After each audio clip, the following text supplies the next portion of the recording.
You need to put in the work you're not getting paid for, as if you were solely responsible for your job either thriving or going out of business. In today's Exploit the Workplace video, use your job the way your job uses you, I'm going over a fun conversation I tend to have with people in consultations. To prepare yourself for the business you want or to leave your job and have your business, you need to prepare your mindset of the owner of a profitable business, not just a regular person that has an LLC. And what I found is to exploit the workplace, starting today, you're gonna walk in like you own the place. Most people are like, okay, JC, that doesn't make sense. I'm underpaid. Yeah, that might be true, but you still work there, which means you signed up and you said, you know what, I'm going to work for you 40, 50 hours a week, and you're fine with that. You still get a paycheck every 2 weeks. So what we're gonna do is this. We're gonna break down not only how you can do it, but why you should do it. Any business owner can agree, any successful business owner can agree that if you're able to develop the business acumen and understanding, at least the foundational level of a business owner, while you're still working a job, getting a consistent paycheck, it'd be more beneficial for you to do that now than for you to leave and then have to figure all this stuff out. So I want you to go beyond your job description. It doesn't matter if you're getting paid $20 an hour, $12 an hour, $55 an hour. To own a business, you need many qualities, and that's how we're going to develop them. So you're going to basically identify problems and propose solutions, whether that be to yourself, to upper management, regional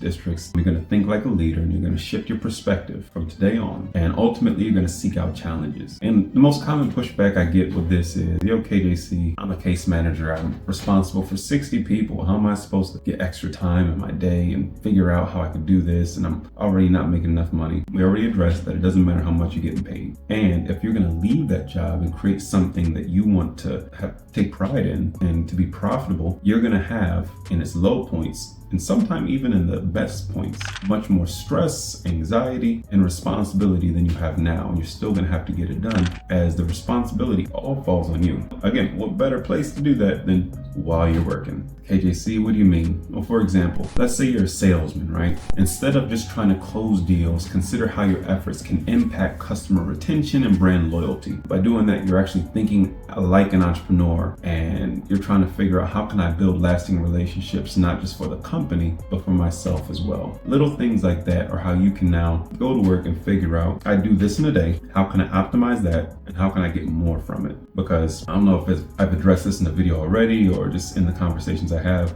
We already know you're not paid in proportion to how hard you work. You're directly paid in proportion to how much value you bring a company. It's that simple. So by elevating your mindset, taking on more responsibility, dedicating yourself to push yourself, looking for challenges, thinking like a leader, you're going to attract a lot more attention, but ultimately it doesn't matter about them. What matters is you. You're bettering yourself for your business. Lastly, one piece of advice that I found actually helps people when they're trying to do this is fake it till you make it. But most people only have half the equation. When you or a person fakes it till they make it, most people are worried about the surface level, the visual. For example, I want to be a millionaire, so I'm going to fake it till I make it. I'm going to look and see that they dress minimally, so I'm going to dress minimally. Okay, cool, they meditate in the morning. All right, they dress this way. That's not faking it till you make it. And you should know that by now. To really fake it till you make it, or the second half of that equation, is to do the things that the person does. That's faking it. So if that person that's a millionaire, and again, we're going beyond the surface, we're not worried about the fact that they meditate in the morning or they wake up early. We're thinking fake it till you make it if that person is there because they provide an enormous amount of value to somebody. They solve a problem. How can I then find a way to fake it till I make it? How can I do that every day? How can I solve a big problem? And in your search of doing that, you start to, that along with other things, you start to apply the true fake it till you make it until you end up there. Does that mean if you just do one or two things, you're going to be a millionaire in this scenario? No. But if you take the surface level, how they live, what they do, but you think why they do it and who they impact, you take all that into one and you fake it till you make it, and we apply that to how you're going to exploit the workplace the way that your